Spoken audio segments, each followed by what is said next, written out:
With his inauguration less than 8 weeks away, Mr. Trump has promised to pass a 25% tariff on goods from Mexico and Canada.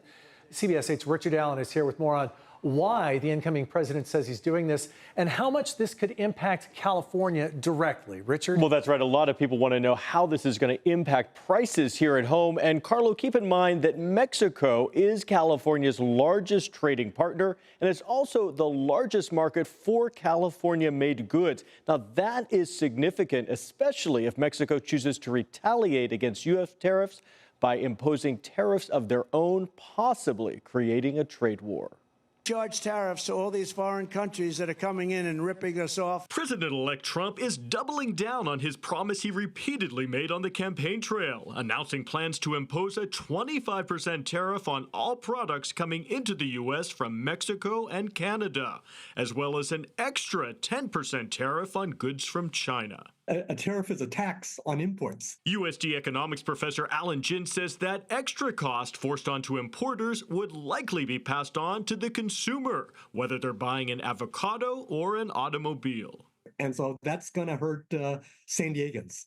We're going to have to pay more than for products, for food, for audiovisual equipment, for auto parts, so things like that. Ginn points out that originally Trump's threatened tariffs were a way to encourage companies to relocate to the U.S. to spur domestic production.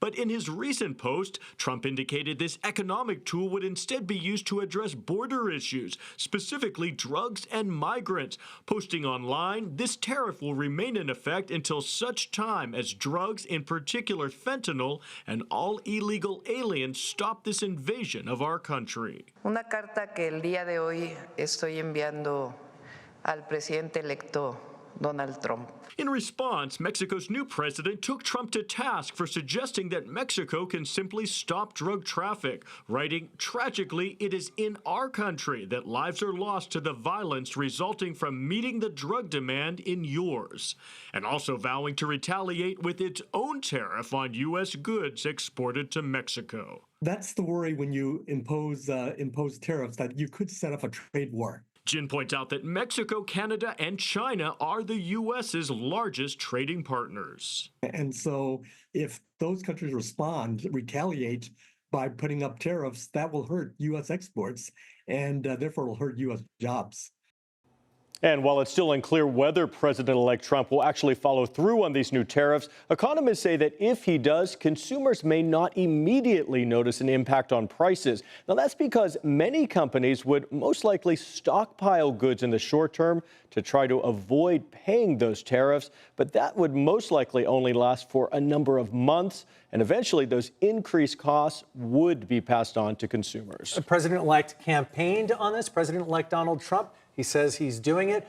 So I guess the question is, how much could this hurt the average consumer? How much is it going to hit him in the wallet? Well, that's a good question. And a lot of economists are doing a lot of different studies. I've seen anywhere from between $1,700 a year to $2,400 a year for the average U.S. consumer. But of course, there's a lot of variables to that. And also, we have to keep in mind, we don't know exactly how high these tariffs could be. So he's saying 25%, but we'll have to wait and see until Inauguration Day, maybe a little later, to see what he really comes through with. Coming out of such a big inflationary period, it's going to be interesting to see how American voters react to that if the prices do go up. Exactly. Richard Allen, thanks. Thank you.